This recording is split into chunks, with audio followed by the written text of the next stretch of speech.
Is the autonomous semi-truck going to be a reality? No. No, it's not. That's a fantasy. It would be, in the 90s, it would be considered pink sheet trash. It would be considered a pump and dump scam. That's all it would be. There's no such thing as autonomous semis because of real world conditions.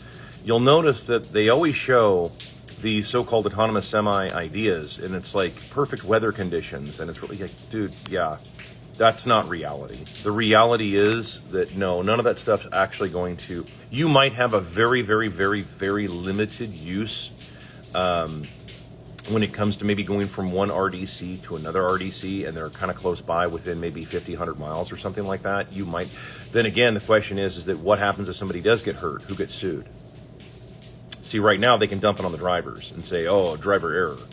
And that's what most of these companies do, even though it's probably the company's fault.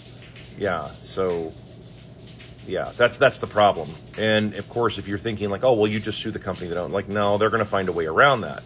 In fact, all the laws will eventually be written around the idea of the robots have autonomy and you have to be able to, like, you see what I'm saying?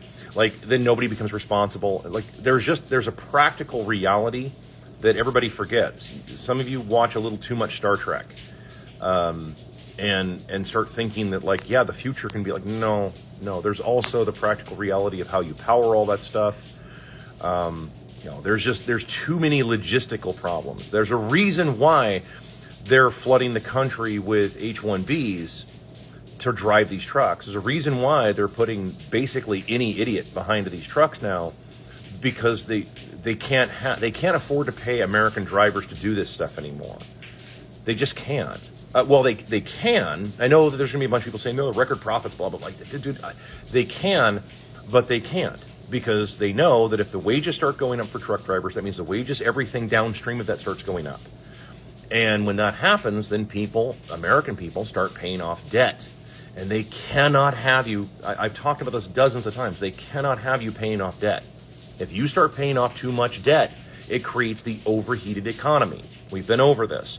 Overheated economy just means poor people and working class paying off too much debt, and now the dollar has no debt backing it. Remember, it's a debt-based currency.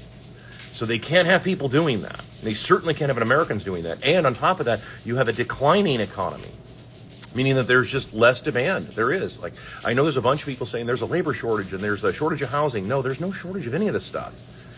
If you actually let the market correct, you're going to find there's an abundance of houses. In fact, there's too many of them. In fact, the prices will come crashing down, which will destroy the bankers, because they lent out all that money at the peak of those markets. Okay? I mean, this is just how this kind of stuff works. So when you guys hear these things about the autonomous semis, they're going to do all this work for it, it's robots, dude, those are pump and dump scams. Those are no different than Monkey Boy telling you we're going to move to Mars in 10 years. A planet that has no atmosphere. It's just, this was done in the 1950s and 60s. It was always going to be the space age, the year 2000. Things are going to be different. Yeah, I mean, here it is 2025, and everybody's going, what the hell? Why is everything falling apart? Yeah, it's because it was hype then, and it's hype now. Just how it is.